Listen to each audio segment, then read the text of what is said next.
Bonjour à tous, bienvenue sur le stream de la maladie. Ça a l'air d'être la thématique globale du chat en attendant le début de ce live.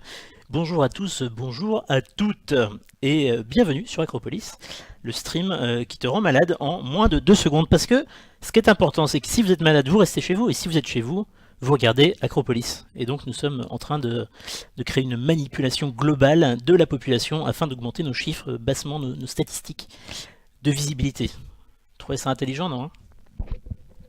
Comment ça va à part les malades? Bonjour Célan, bonjour Exode, bonjour Julie, bonjour Grand Froid, bonjour Fanny, bonjour le Crogag, bonjour VKBush, bonjour Pauline, bonjour Kappa, bonjour Léna, bonjour Raven, bonjour à toutes, bonjour à tous. Oui, je suis dans le bonjour aujourd'hui, je suis un mec dans le bonjour. Alors, réponse à la régie qui m'envoie un message déjà, parce qu'elle aime communiquer, la régie, ça c'est important. Prends des initiatives, fais ce qui te semble juste. La justice est importante dans ce monde. Bonjour Titan Clume, bonjour à Zurich. Alors je ne me remets pas au live, il s'agit juste de remplacer au pied levé Jean Massier. L'illustre, le célèbre Jean Massier, qui est actuellement indisponible pour des raisons de besoin de repos importants. Voilà. Comme il l'a indiqué sur son compte Twitter, n'hésitez pas à lui envoyer des petits messages d'amour, ça lui fera plaisir, ça lui fera du bien. Aujourd'hui, question importante, ton casque est équilibré aujourd'hui. J'ai essayé de faire attention, mais il n'est pas du tout équilibré, faut pas déconner. Ce serait dommage de casser cette ambiance. Non, j'ai essayé de préparer le live, je ne l'ai pas fait. J'ai essayé de préparer le casque, je ne l'ai pas fait. Voilà. Donc le chat en blanc, est-ce que c'est mieux? Vous en pensez quoi dans le chat? Est-ce que vous préférez le chat en noir ou le chat en blanc? C'est vous qui dites. Non, violet, non, en rose non plus. Je suis pas sûr que ce soit une idée brillante. Checkez le Twitter de Jean si vous voulez garder des nouvelles et le supporter. Exactement, Raven, c'est une très bonne idée. Jean Massier. Et suivez le Twitter d'Acropolis, évidemment. De quoi qu'on va causer aujourd'hui? Vous êtes habitués désormais, on s'attaque au Conseil des ministres du bon Christophe Castaner. Enfin, la conférence de presse du bon Christophe Castaner à l'issue du Conseil des ministres. Alors je vais tout de suite préparer le bon flux vidéo qui me permettra de savoir quand est-ce que ça va commencer. Ça, je vais pouvoir surveiller en même temps que la régie. Et je pourrais être réactif et vous dire comment ça se passe. Voilà. Alors, présidence de la République. Il faut savoir que l'Elysée est très corporate, comment dire, très nationaliste, très patriote. Voilà, patriote, c'est le mot que je cherchais. Puisqu'elle utilise Dailymotion, le bon Dailymotion, qui existe encore, malgré le silence des médias. Il nous manque ce Christophe, oui tout à fait. Avec les variations de couleur de l'image de fond, noir ou blanc, c'est illisible à un endroit ou à un autre. Faites un effort, hein. Ça va. La moitié basse en blanc, la moitié haute en noir. Alors techniquement c'est possible, mais Fanny, nous ne ferons pas ça. Je perds mes mots, mais je perds toujours mes mots, Pauline, de toute façon. Blanc c'est plus lisible avec ce fond, après à voir. Mais après de toute façon c'est le même fond, sauf que c'est mélangé avec le flux, tout ça. Suivez Acropolis sur Mastodon, oui, mais quand Mastodon existera vraiment. Grand froid. La régie, possible de mettre blanc avec un fond un peu grisé. Oui, c'est possible, mais est-ce vraiment nécessaire? Je m'interroge. Fais comme tu veux la régie, je te laisse régler, je te laisse faire comme bon te semble. Qui aurait à y perdre à avoir un chat lisible? C'est ça la vraie question. Alors, de quoi que va causer ce Conseil des ministres? Le Conseil des ministres, je vous rappelle, il se réunit tous les mercredis matins d'ordinaire, ça arrive souvent que ça se décale, à partir de 10h, je crois, 10h, 11h, entre 10h et 11h, voilà, pour être tout à fait précis. Et en gros, c'est le président de la République qui réunit les ministres à l'Elysée. C'est pour ça que vous voyez le palais de l'Elysée derrière moi, puisque nous sommes en direct de la cour de l'Elysée, évidemment. Et ils font un peu le point, le bilan sur tous les textes de loi en cours, sur les projets de loi qui vont être...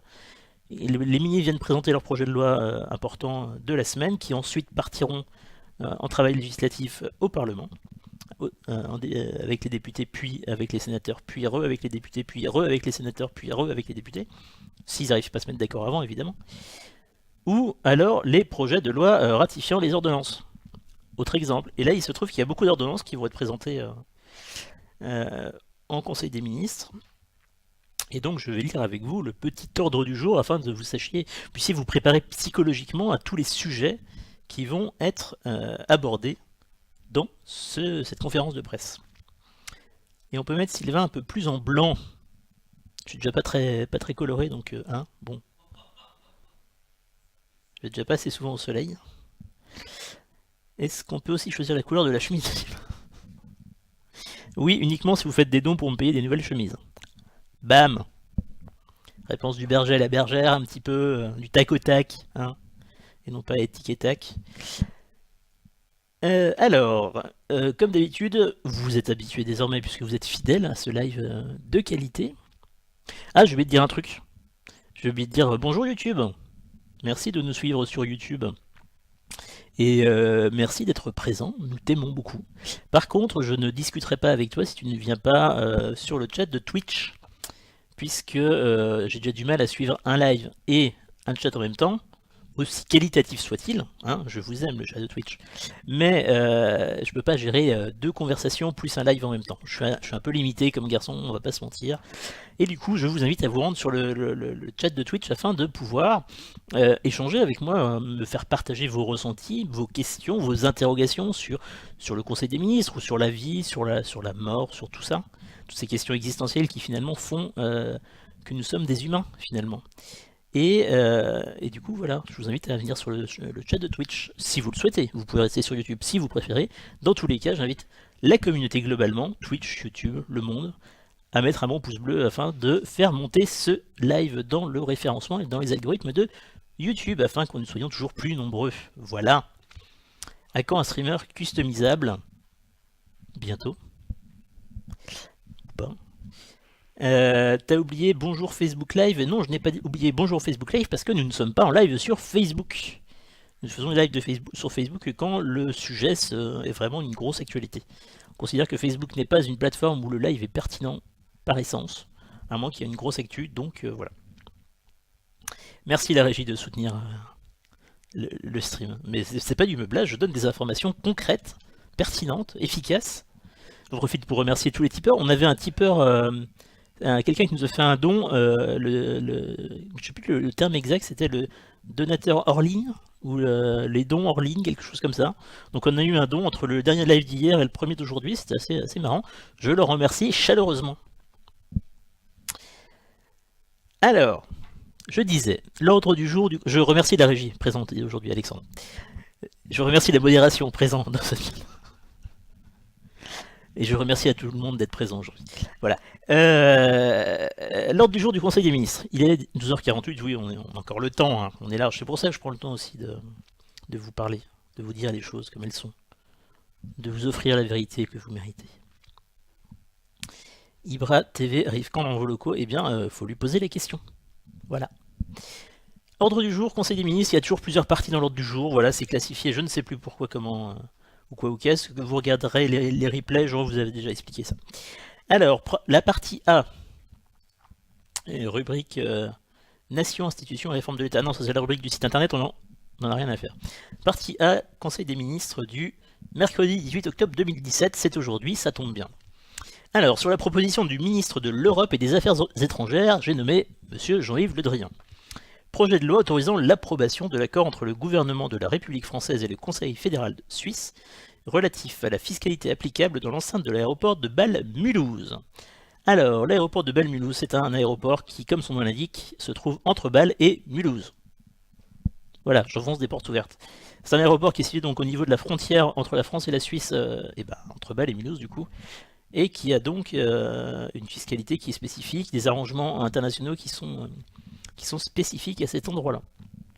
Et donc il y a des accords transnationaux pour organiser la fiscalité des produits qui sont vendus, des taxes aéroportuaires, tout ce qui s'organise à ce niveau-là. Donc je pense pas que ce soit le sujet le plus important de ce Conseil des ministres, mais c'est des choses qui doivent être réglées entre les deux États. Ensuite, nous avons sur la proposition du ministre de l'économie et des finances, projet de loi ratifiant l'ordonnance numéro 2017-1180 du 19 juillet 2017, relative à la publication d'informations non financières par certaines grandes entreprises et certains groupes d'entreprises. Alors je ne sais pas exactement de quoi il en retourne, donc je ne vais pas vous dire de bêtises. Ce que j'en comprends, c'est qu'il va y avoir une obligation de publication d'informations non financières pour certaines grandes entreprises et certains grands groupes d'entreprises, ou alors la réduction du nombre d'informations à publier, je ne sais pas. Peut-être que Christophe nous en dira un peu plus. RIP les cartouches de cigarettes qui remboursent ton bal Nice. Ça, c'est possible. Est-ce que les cartouches de cigarettes sont une raison suffisante pour faire prendre l'avion pour aller de Bâle à Nice? La question reste ouverte. On remercie le retard de notre cri-cri ou pas? En fait, il n'est pas en retard. Il n'y a pas d'heure définie pour le Conseil des ministres, donc... Pourquoi c'est Paradisque qui fait la régie avec des explosions partout? Parce que nous sommes des gens sérieux. N'est-ce pas? Ça fait rire la régie, mais nous sommes des gens sérieux. Belle à Nice Morissette. Charles Maurice, on est sur de l'humour de qualité, qui demande un peu de culture musicale, mais pas tant. Donc voilà, donc c'est toi qui vas commenter les QAG? Oui. Salut à tous, Christophe n'est pas encore là, c'est étonnant. Non. On continue l'ordre du jour, puisque vous n'avez pas de questions pertinentes. Hein. La régie est toujours en vie, oui, sinon je ne serais pas là. Alors, sur la proposition de la ministre de la Culture, Madame Nyssen. Projet de loi ratifiant l'ordonnance numéro blablabla, on s'en fiche, relative aux règles de conservation, de sélection et d'étude du patrimoine archéologique mobilier et l'ordonnance blablabla, portant diverses dispositions communes à l'ensemble du patrimoine culturel. Et la régie fait un don de 5 € pour que Sylvain fasse un coup d'état acropolien. On remercie une nouvelle fois la régie pour son amour et pour son argent. Et la régie me fait signe que ce n'est pas elle qui a fait un don de 5 €. Autant hier, il est possible qu'un don soit passé en provenance de la régie, autant aujourd'hui, ce n'est pas la vraie régie. Il y a donc une régie 2. Qui est la vraie régie?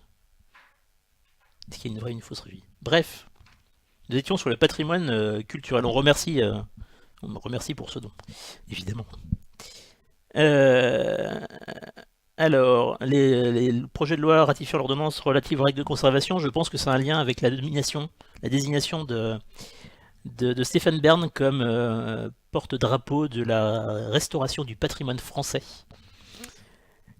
Ce qui fait hausser les sourcils de la régie. Et donc on va en savoir plus sur la démarche du gouvernement par rapport à cette restauration du patrimoine français sous l'égide de Stéphane Bern certainement. On a un deuxième projet de loi ratifiant l'ordonnance modifiant le livre 3 du Code du patrimoine. Je pense que c'est un package global qui permettra normalement au gouvernement de soutenir les initiatives en faveur de la préservation du patrimoine français. Et je fais une parenthèse, il y a une initiative qui a été lancée il n'y a pas très longtemps qui s'appelle Adopte un château, qui est assez marrante. Enfin marrante. Moi ça me fait rigoler, chacun prendra le côté marrant comme il l'entend, qui consistait à faire du financement participatif pour devenir copropriétaire d'un château, qui était le château de Paluel, je crois, un château qui avait été utilisé pour le tournage d'un film avec Louis de Funès. Faut que j'arrête de faire des partout parce que ça rend le stream inaudible. Et donc, financement participatif pour acheter le château de Paluel, ça a échoué parce que c'était une vente aux enchères et ils n'ont pas remporté l'enchère. Par contre, ils avaient quand même réussi à réunir 500 000 € pour l'acheter, ce qui était pas mal. Et là, il y a un nouveau château qui est, proposé à la copropriété.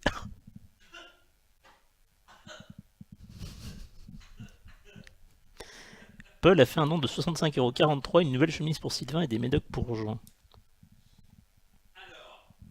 65,43 €. Est-ce qu'il n'y aurait pas une erreur dans le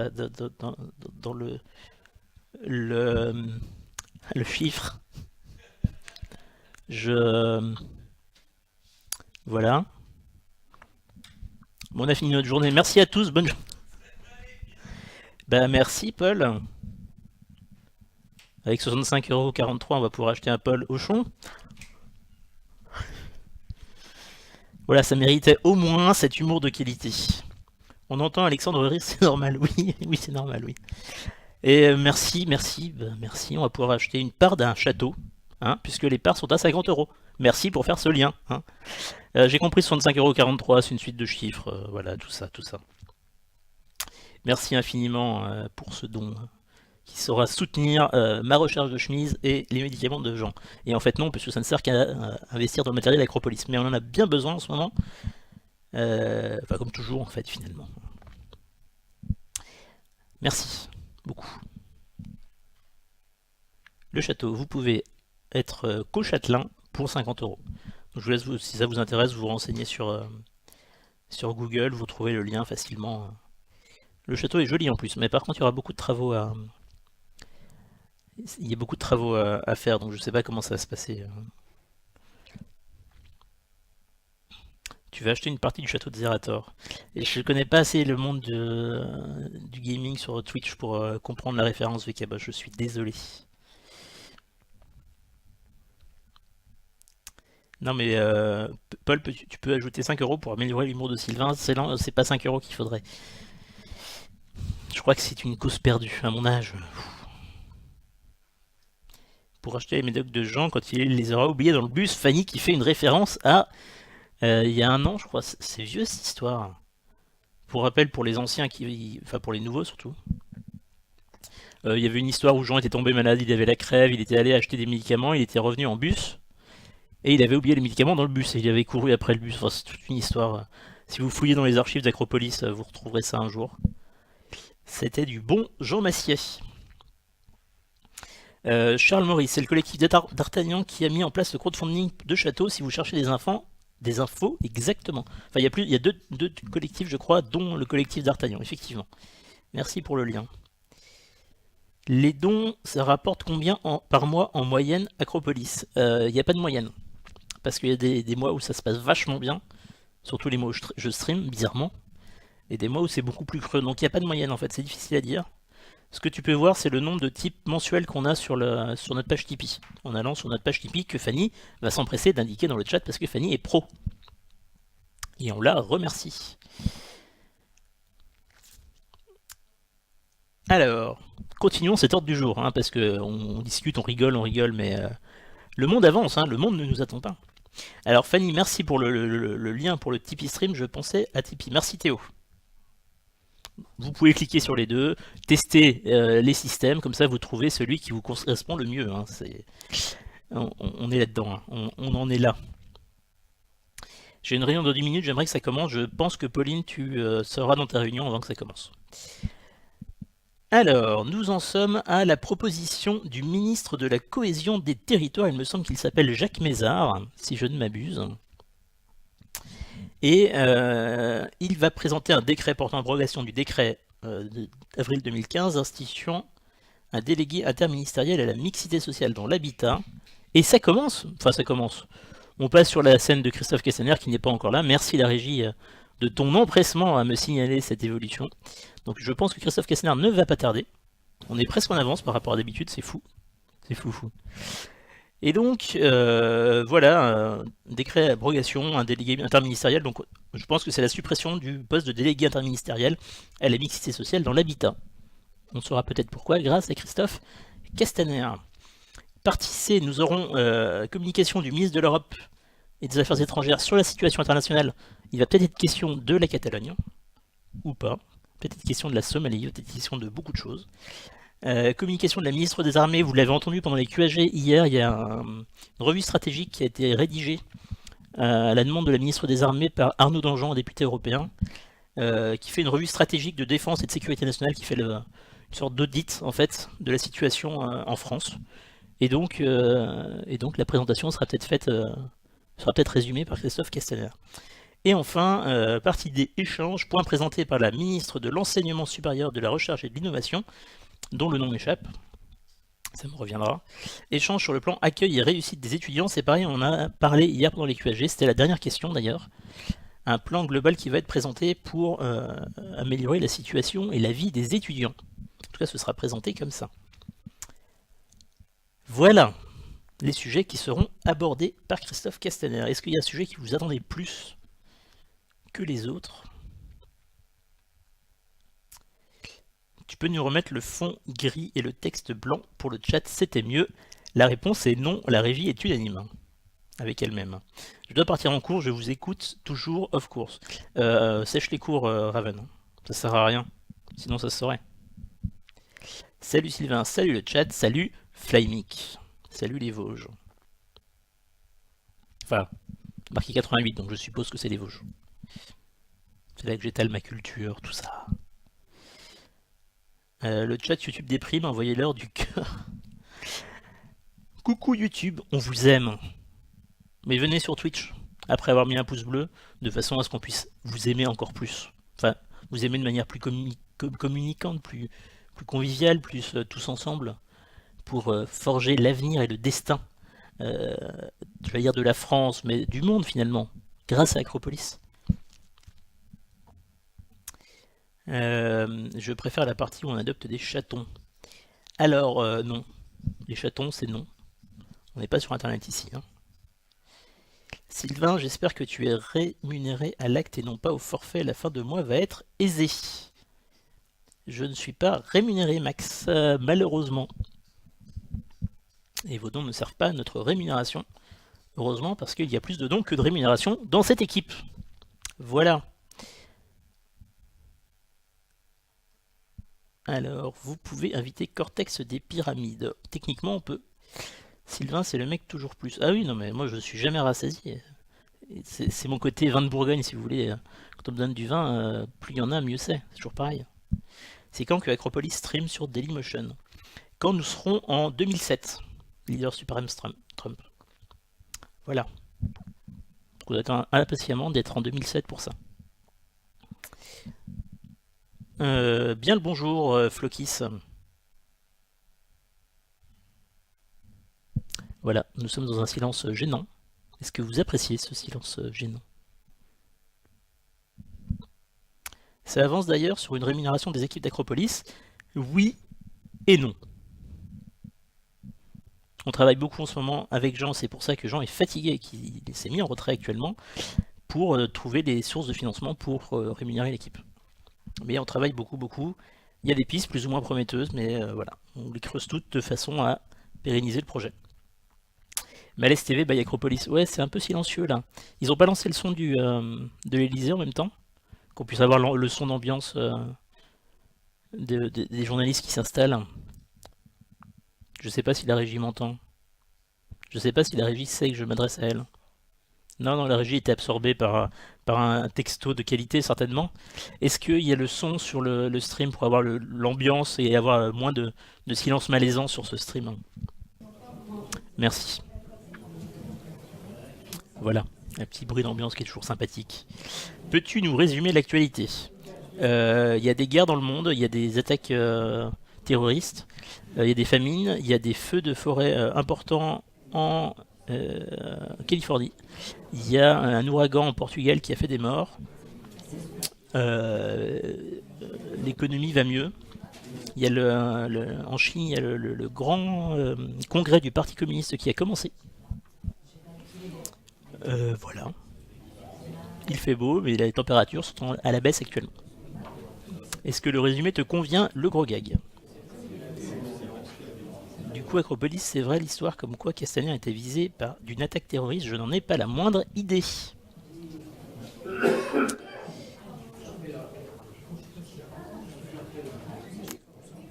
Et il y a une belle vidéo qui va arriver sur notre chaîne, absolument The Ferrero. Je ne sais pas si tu as reçu mon dernier message d'ailleurs à ce sujet.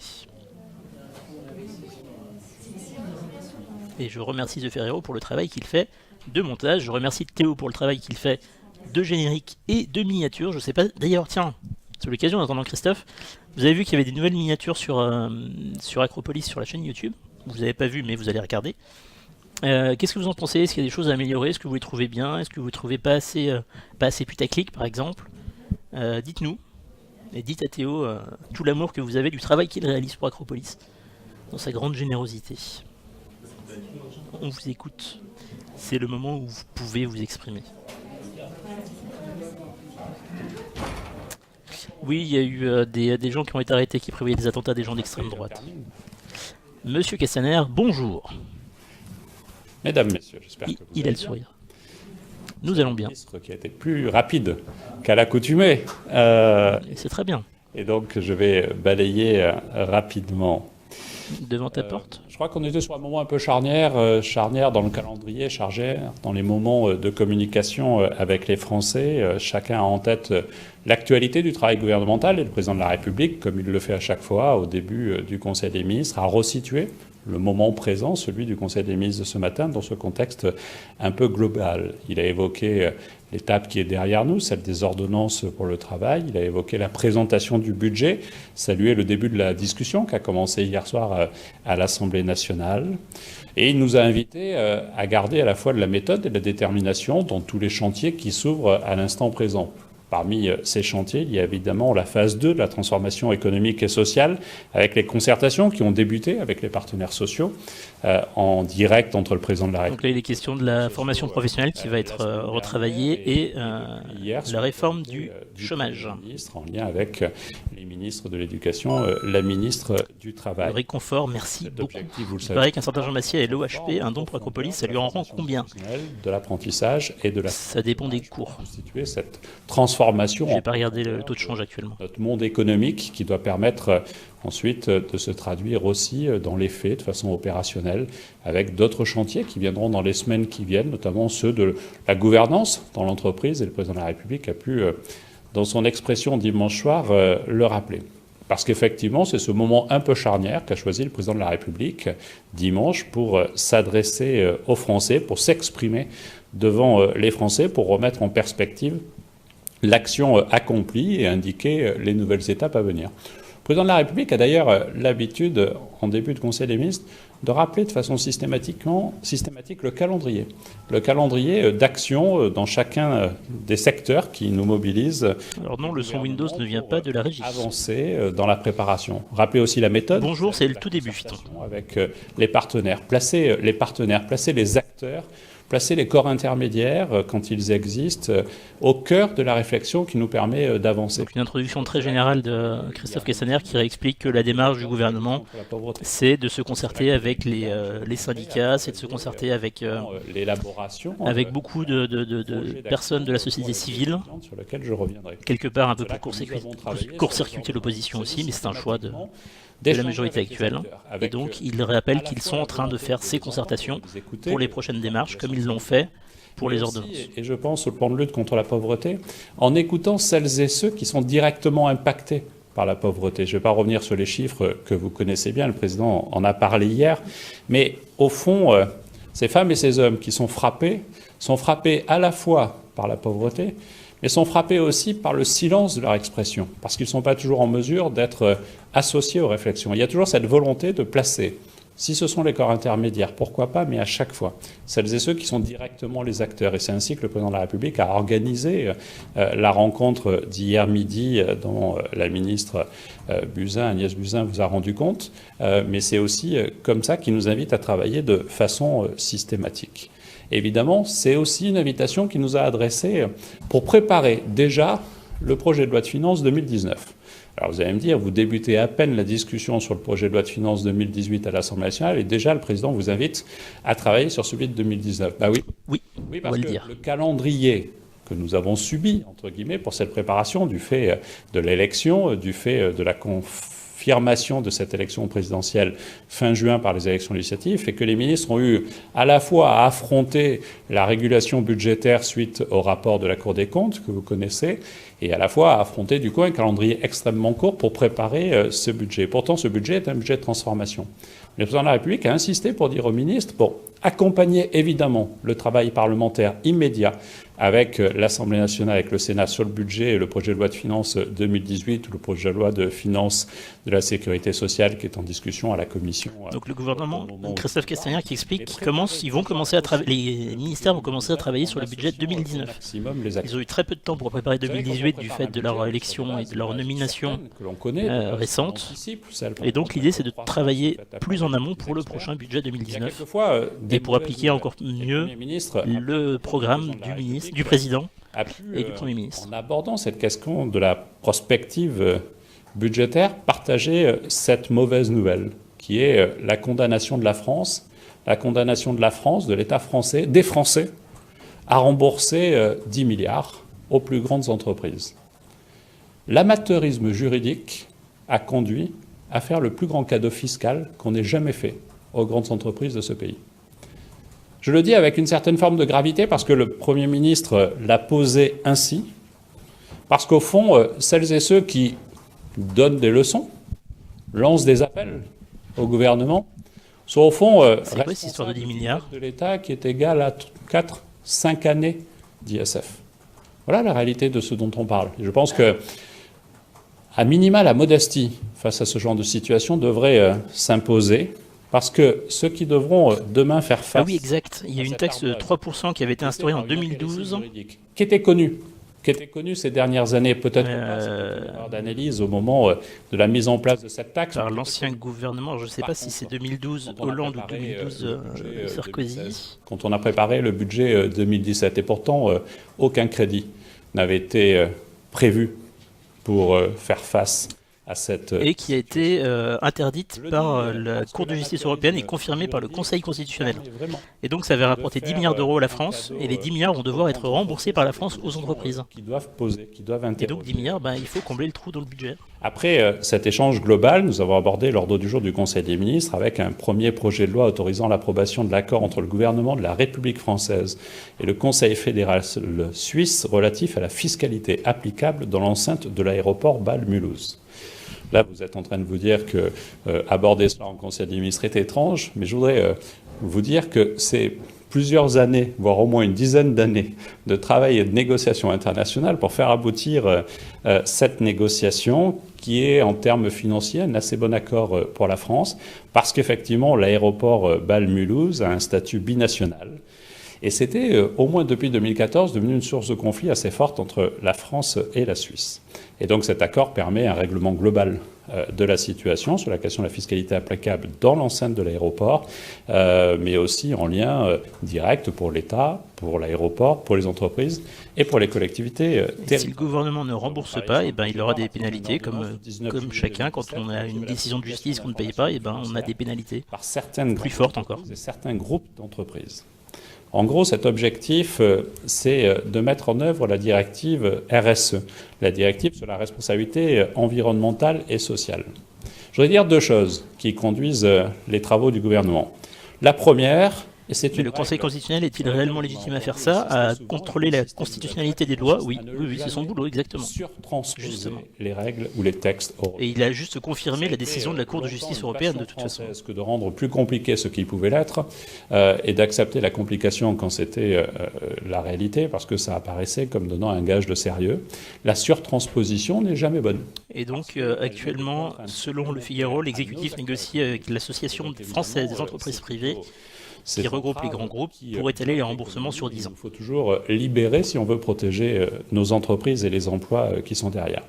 Mais la compétence du Conseil constitutionnel, c'est de contrôler la constitutionnalité de la loi.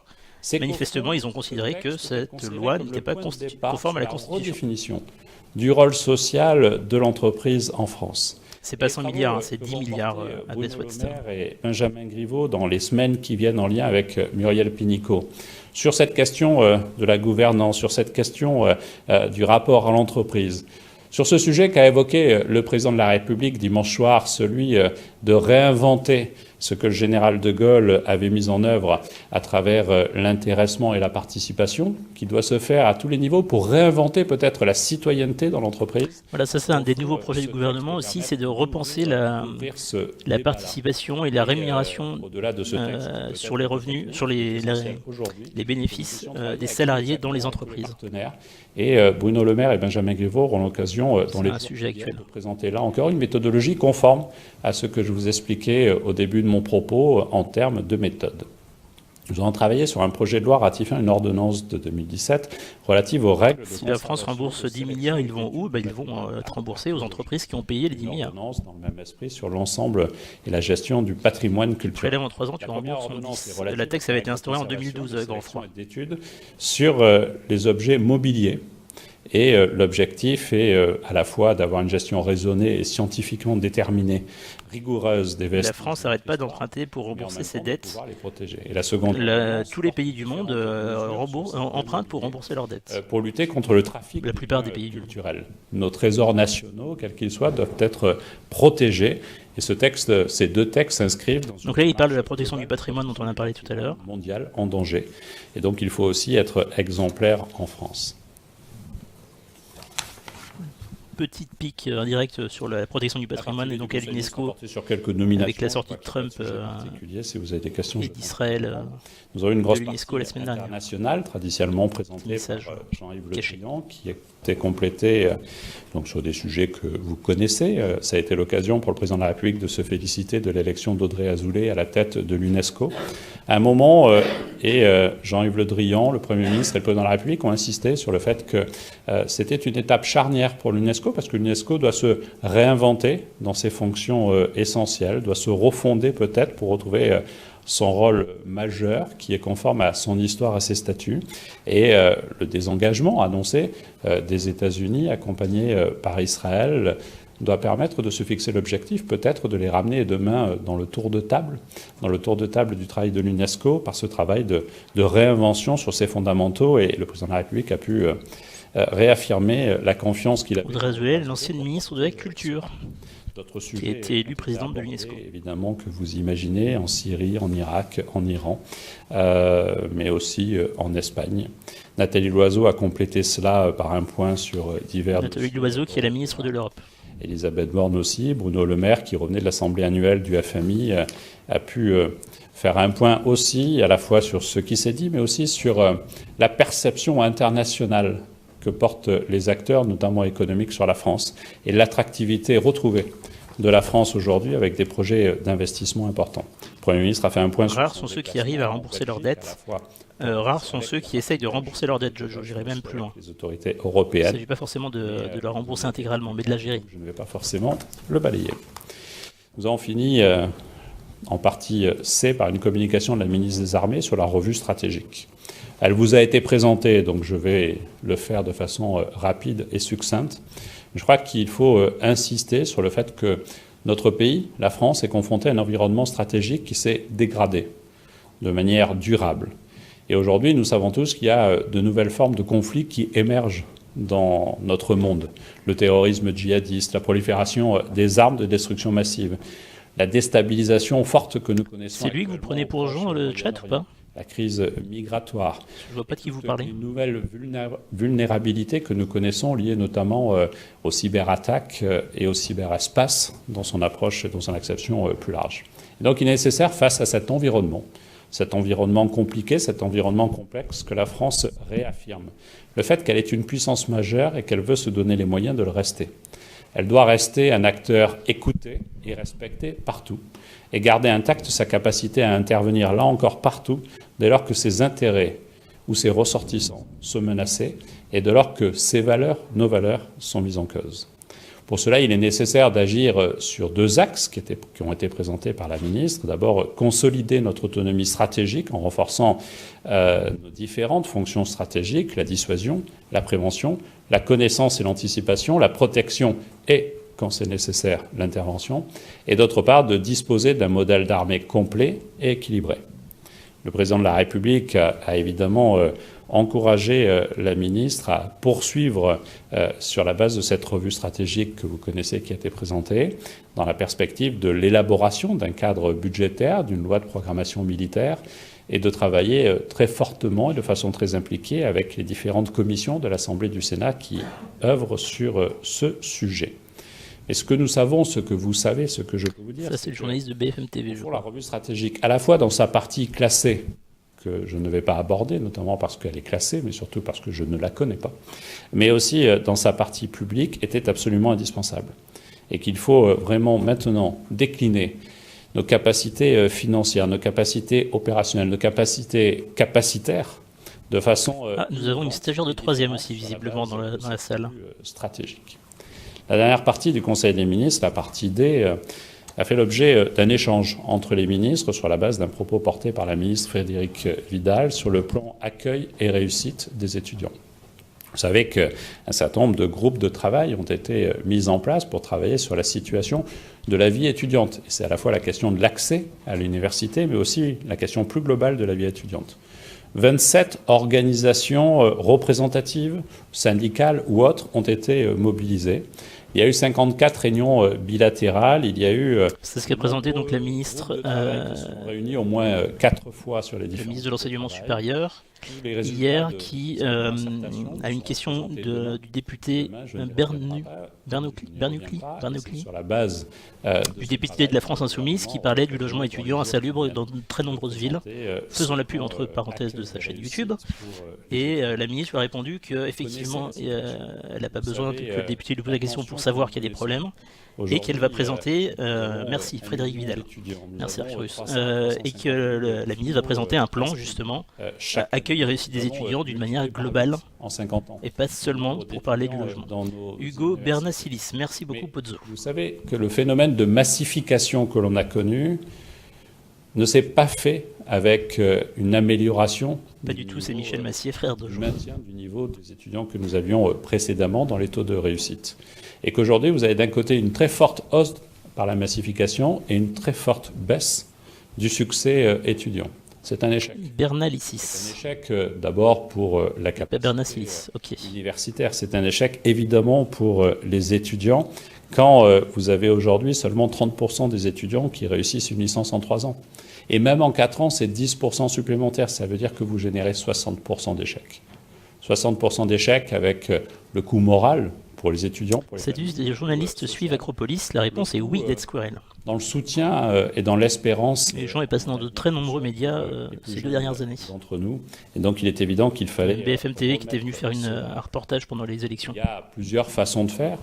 Celle de considérer qu'il suffirait de construire 5 universités supplémentaires chaque année et de continuer au fond avec le même taux d'échec et quelquefois le même taux de désespérance, ou aller au-delà en assumant de remettre à plat toute la chaîne de la vie étudiante, de l'inscription, du début d'études, du fait que pour beaucoup aujourd'hui il est nécessaire de travailler alors même qu'ils sont étudiants, et on sait les conséquences que ça peut avoir sur la qualité des études, sur le fait qu'aujourd'hui 36% des étudiants n'ont pas accès aux soins, et qu'aujourd'hui il faut réinventer le soin dans la proximité, dans les universités. Ça fait partie de toutes ces questions qui ont été abordées dans cette large concertation. Je n'irai pas plus loin, ça vous a été présenté. Et, note à la rédaction d'Acropolis, il faudra qu'on pense à s'enregistrer en tant qu'agence de presse par le Premier auprès des ministères pour avoir toutes ces informations que nous n'avons pas. Parce qu'il y a évidemment un lien aussi avec l'action conduite sous l'autorité de Jean-Michel Blanquer. Je ne parlais pas qu'à la régie. Je dis ça de manière générale. Important avec Frédéric. Merci à la régie d'avoir écouté. Il a évoqué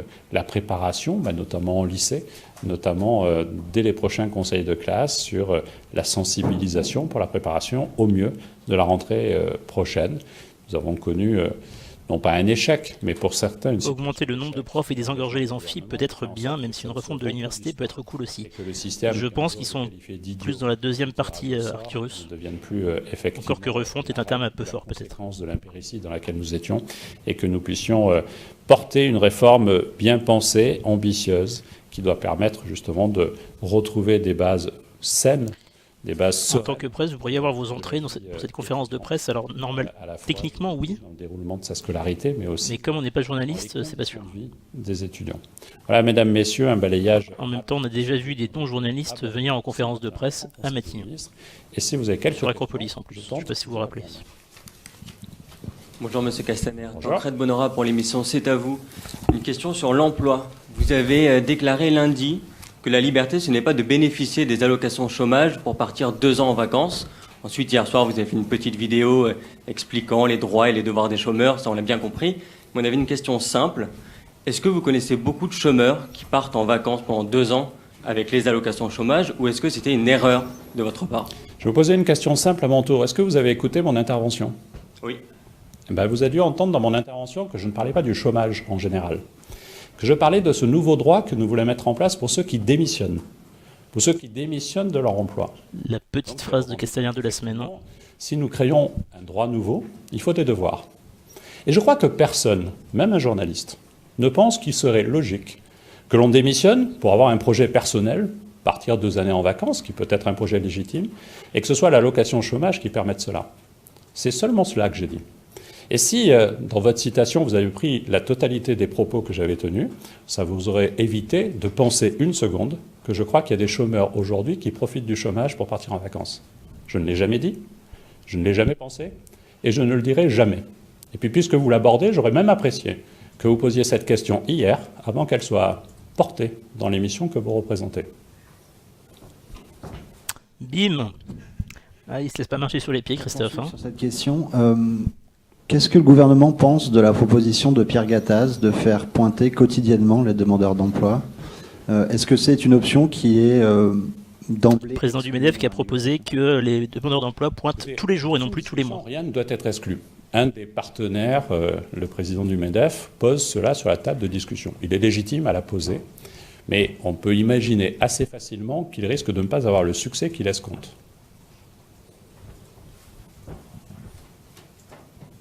La réponse est laconique.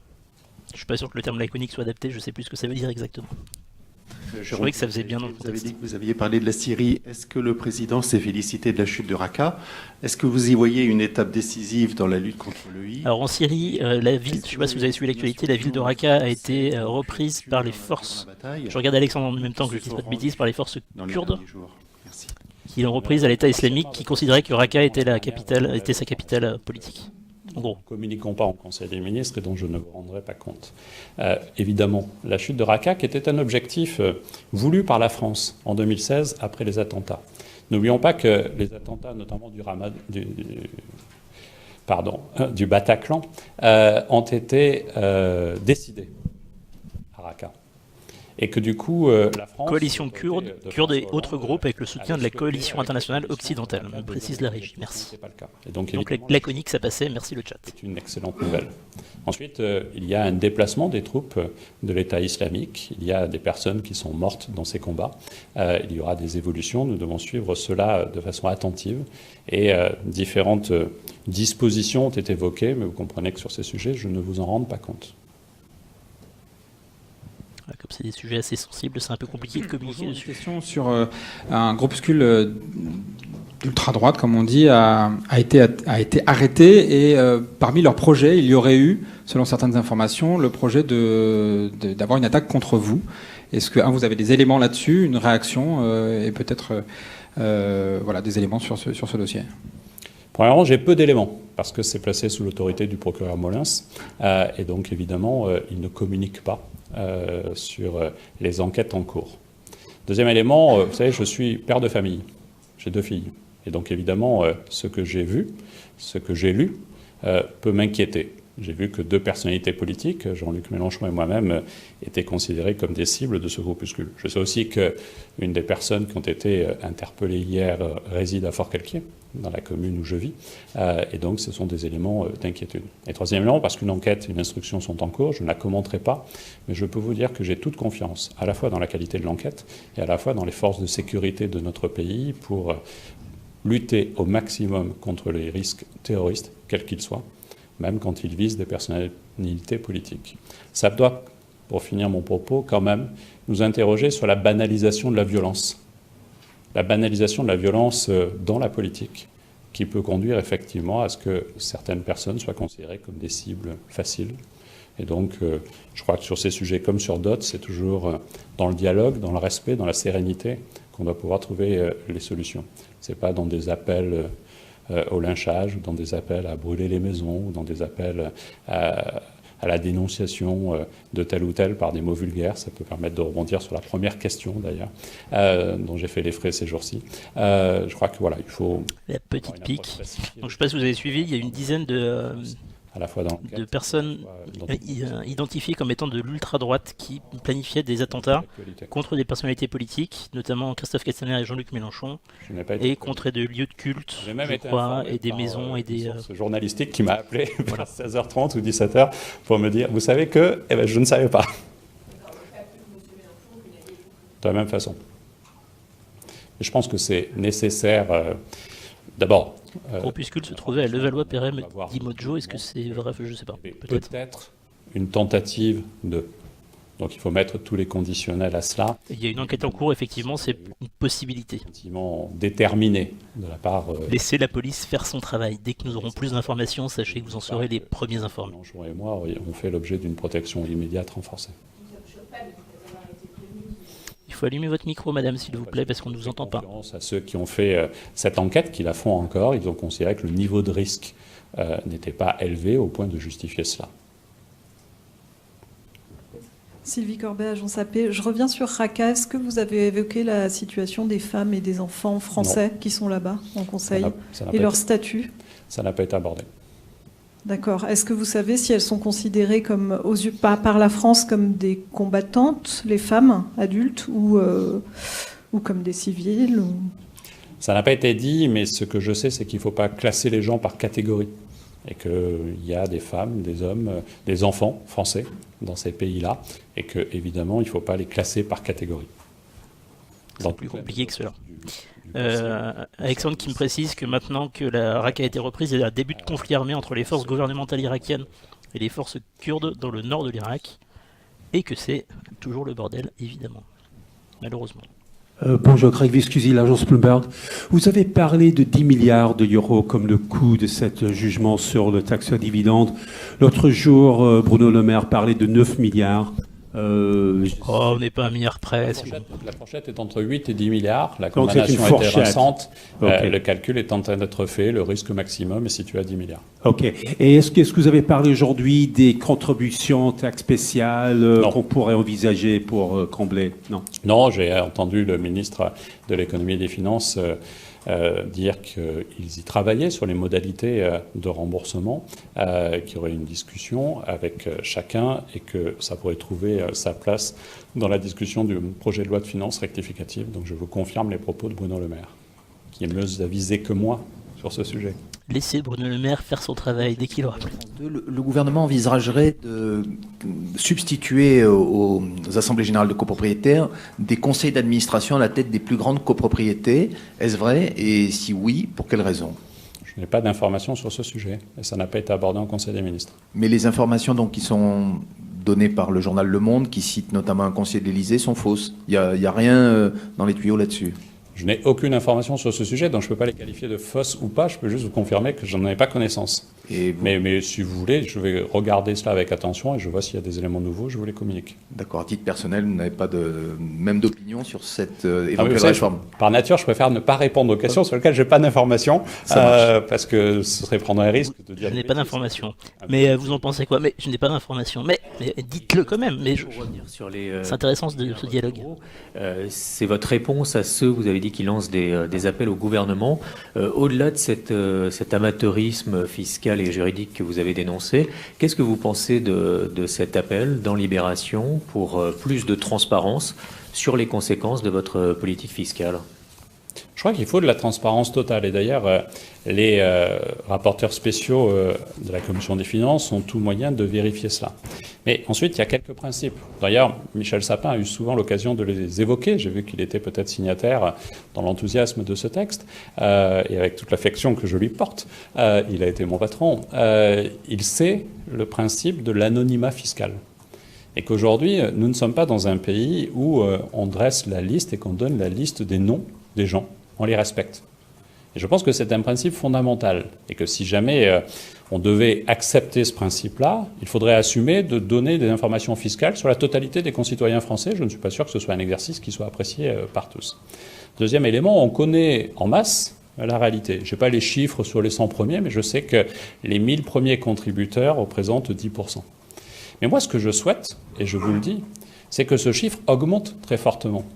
Parce que du fait d'une fiscalité qui pouvait être considérée comme injuste par certains, on a eu une éviction fiscale et une évasion fiscale. Éviction parce que du coup, les gens partant n'ont plus payé, et évasion parce que les gens ont été organiser leur vie à l'étranger, et c'est la totalité de leur contribution aux charges de la société, pas seulement la question de l'ISF qui a disparu. Notre objectif, c'est de faire en sorte que aujourd'hui, nous puissions avoir des gens qui ne soient pas dans cette logique de fuite de la France, parce qu'ils considèrent que la fiscalité est un obstacle au maintien de la France, et que ce chiffre de gens considérés comme riches puisse augmenter. Mais je voudrais quand même insister sur le fait que... C'est tout l'enjeu et tout le pari du gouvernement de se dire que les gens les plus riches français partent depuis des années, ça c'est des chiffres qui sont prouvés, de bonnes incitations. à cause... Alors, l'analyse, c'est à cause de la fiscalité, et donc si on baisse la fiscalité, on retiendra ceux qui sont tentés de partir, ce qui permettra de payer des impôts pour que le budget de l'État soit plus important, et rêver du retour de certains exilés fiscaux pour apporter de nouvelles ressources financières à l'État. C'est le pari du gouvernement. Dans l'économie réelle. C'est une des justifications de la transformation, de la suppression partielle de l'ISF. Encourager des pratiques durables, et au contraire, à sanctionner ou à dissuader celles qui ont un impact négatif sur l'environnement. Et il en va de même sur la fiscalité de l'épargne. Et je crois qu'il ne faut pas aujourd'hui s'amuser par des bons mots, par des pétitions, par des changements de pied, par rapport à des discours que certains ont pu tenir il y a peu. Et je crois qu'aujourd'hui, cette espèce d'idée que c'est en alourdissant la fiscalité, comme on l'a fait par le passé, qu'on crée de la richesse collective, c'est pas vrai. C'est pas en cherchant à appauvrir les plus riches qu'on règle le problème de la pauvreté dans ce pays. Sinon, la journée mondiale de la misère qui a été évoquée en France, je ne dis pas célébrée, n'aurait pas eu lieu. Le problème aurait été réglé. Et pourtant, ça fait 30 ans. Ça fait 30 ans qu'on constate qu'il y a plus de pauvres.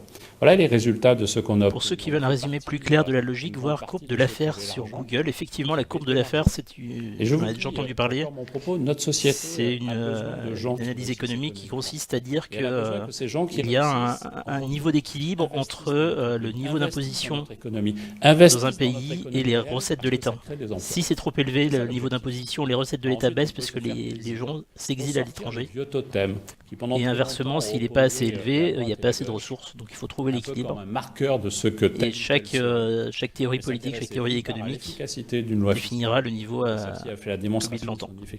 Inefficacité. Donc effectivement, vous pouvez aller voir sur Google la courbe de l'affaire. Au seul objectif de la loi fiscale, qui prévoit des mesures pour les plus fragiles, fortes, dont je pense qu'il n'est pas utile que je vous les rappelle, mais qui prévoit aussi d'avoir des mesures qui vont renforcer l'attractivité de notre pays.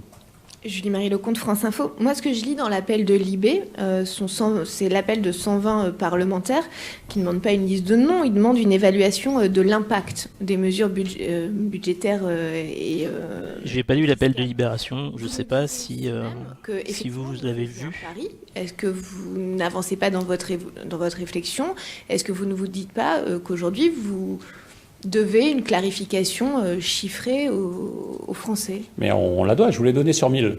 Le problème, c'est qu'ensuite, si vous descendez à 100, vous êtes dans l'individualisation, parce que chacun peut identifier quelles sont les 100 personnes. C'est pour ça qu'on travaille sur des occurrences supplémentaires. Mais à l'inverse, tous les dossiers sont totalement accessibles aux parlementaires, membres de la Commission des finances, rapporteurs spéciaux sur ce sujet.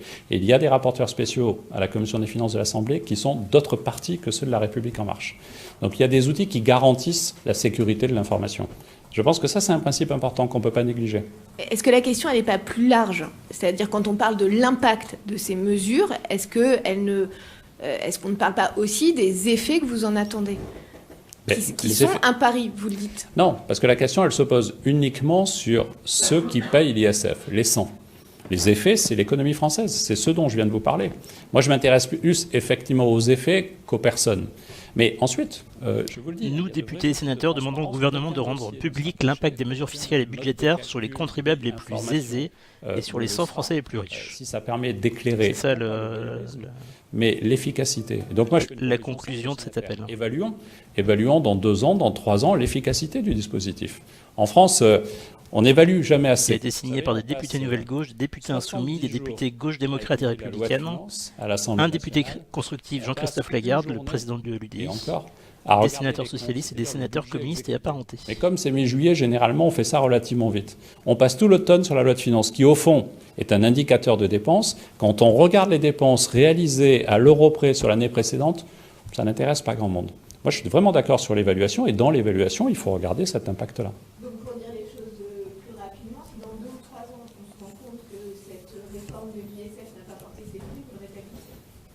On n'en est pas là, mais si vous faites une évaluation, il faut accepter d'en tirer des enseignements. Il y a quelques jours à Francfort, Emmanuel Macron a évoqué Il n'y a pas que moi qui fais des lapsus.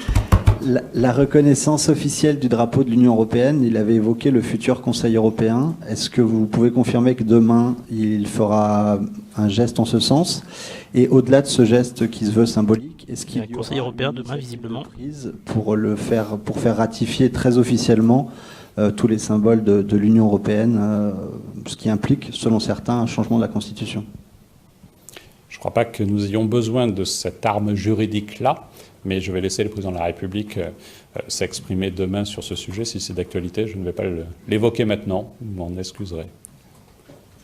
Bonjour, pour revenir juste à l'ISF, à ce qu'on disait tout à l'heure, enfin, le FMI a quand même changé un peu de position et dit maintenant que de taxer, en gros, bon, pour être vulgaire, de taxer les riches permet de réduire les inégalités et n'impacte pas la croissance. Est-ce que vous assumez d'aller à contre-courant de ce que dit le FMI?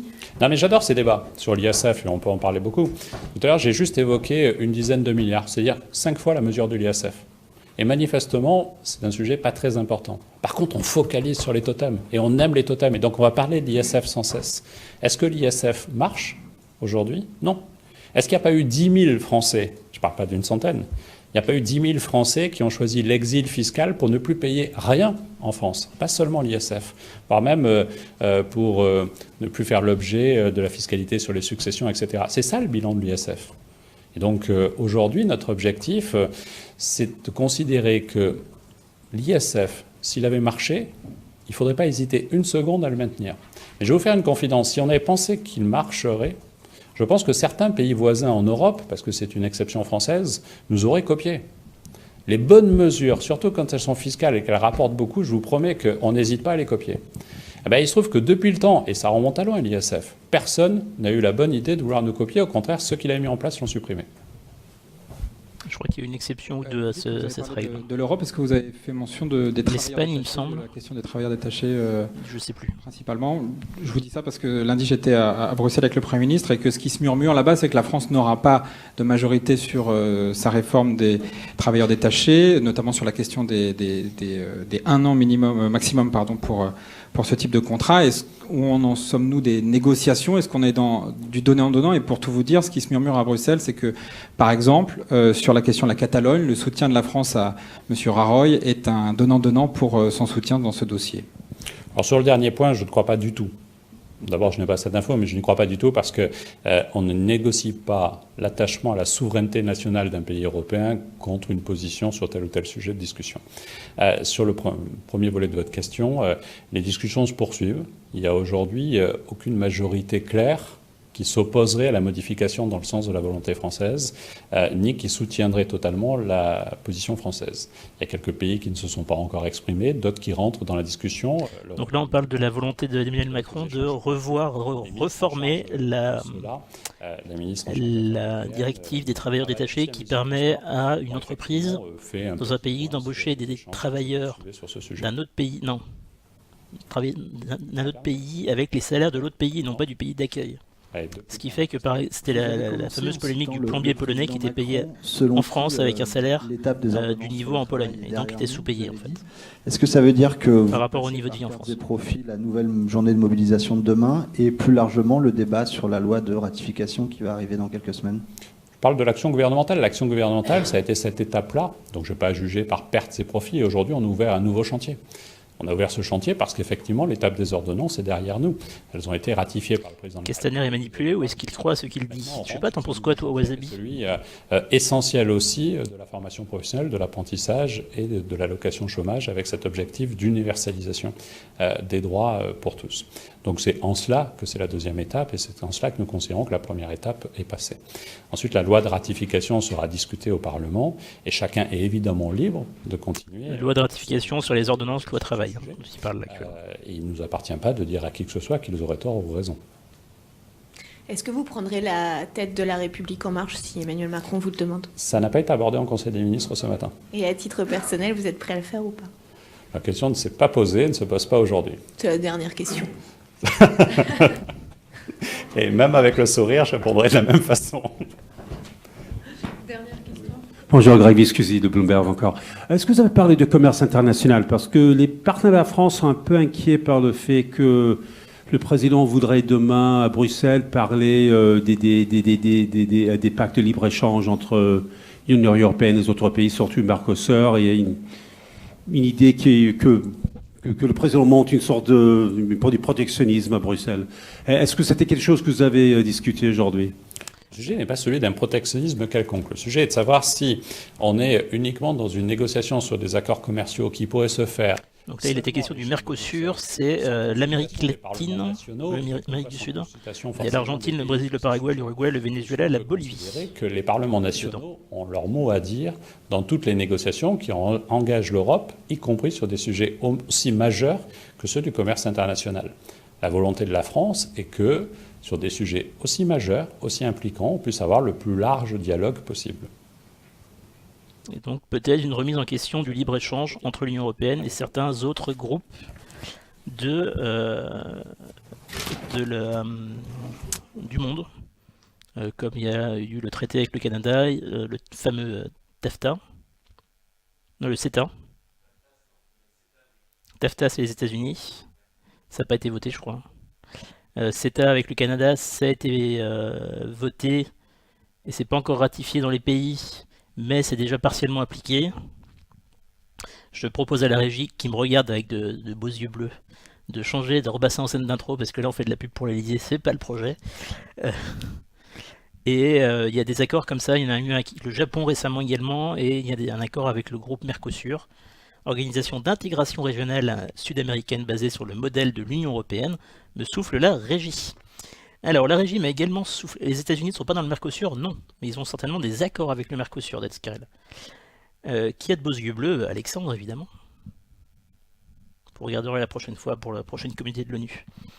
La régie m'a donné une information source Figaro sur la fortune, les impôts sur la fortune. Je vous disais tout à l'heure, il y a d'autres pays européens qui taxent sur la fortune.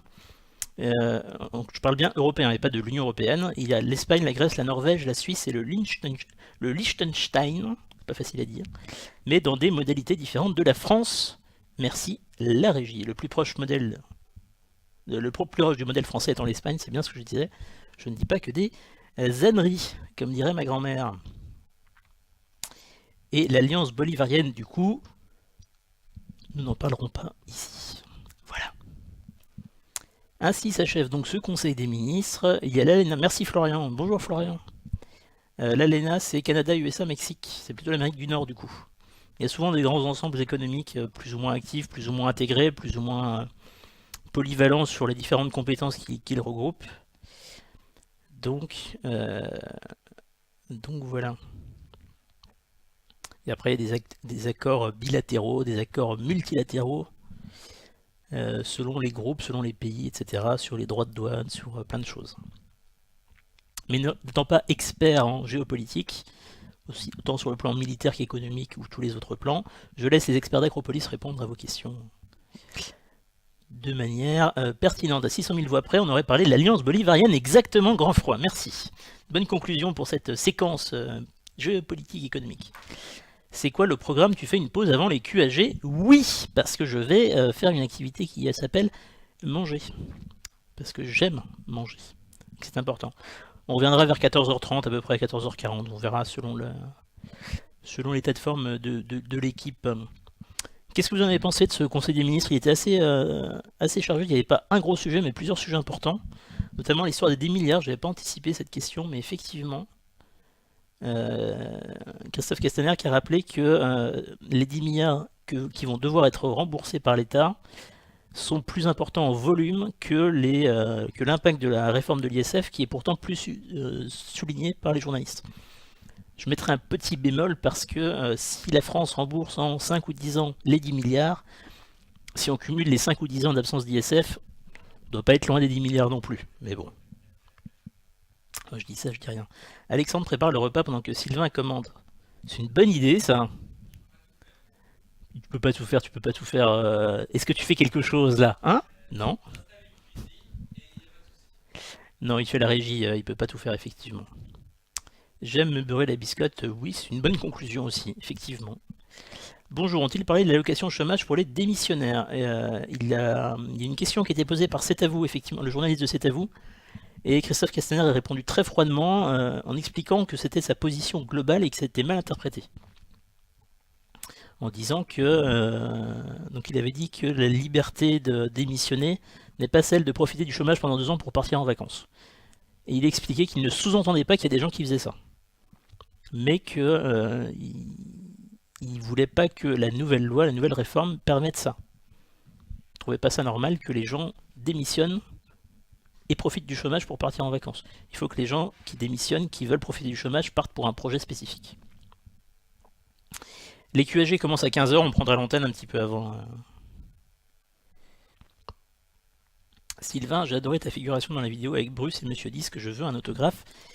Nous allons y réfléchir, Monsieur Kobarou. Le maire a dit qu'il avait prévu le remboursement de 5,4 milliards sur France Info. Alors Dead Spiral, c'est en train d'être, ce qu'a dit Christophe Castaner tout à l'heure, c'est que c'est en train d'être discuté, en train d'être calculé, donc voilà. Du coup, si on démissionne pour Acropolis, ça compte comme des vacances. Alors personne n'a démissionné pour Acropolis. Moi, c'était une fin de contrat. Jean, c'était une fin de contrat. Alexandre, c'était une fin d'études. Voilà. Jennifer, avant qu'elle retrouve du boulot, c'était une fin de contrat aussi. Donc personne n'a démissionné pour Acropolis. Sinon, on n'aurait pas le droit au chômage, parce que pour l'instant, quand on démissionne, on n'a pas le droit au chômage. Sauf cas particulier. Moi, ce qui m'a interpellé, c'est la banalisation de la violence envers les politiques. Entre les coups de casque et les menaces terroristes, ça sent mauvais. Et c'est pour ça qu'il faut faire de la pédagogie, qu'il faut s'exprimer plutôt sur Internet, plutôt sur le chat d'Acropolis, par exemple, plutôt que de chercher à être dans la violence tout le temps. On est d'accord. La violence, c'est mal.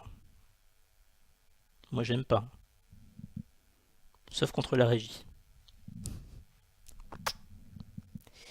Bon, pas possible de faire un don pour payer ton kebab, je ne reçois pas le SMS de confirmation de la transaction, dommage. C'est fâcheux. Oui, la violence, on ne l'accepte que sur PUBG, effectivement. Une bonne remarque de Julie. Du coup, je vais vous laisser pour vous reposer, pour vous remettre de ce live intense et passionné, finalement. Je remercie Alex à la régie, je remercie les modérateurs qui ont modéré comme d'habitude avec une grande dextérité. Je remercie le chat de YouTube que je n'ai pas lu, je remercie le chat de Twitch que j'ai lu avec amour et passion, je remercie tous les dons, en particulier celui de Paul qui a dépassé toutes les attentes, toutes les espérances. Je remercie Théo qui a fait le... Ah non, Théo n'a pas fait le générique de cette émission. Je ne remercie pas Théo qui n'a pas fait le générique de cette émission, mais qui fera une miniature de qualité, je n'en doute pas un instant. Et je vous dis à tout à l'heure, rendez-vous à 14h30, 14h40, on verra comment ça se passe le déjeuner, si je fais la sieste ou pas, etc. Bon appétit, à tout à l'heure.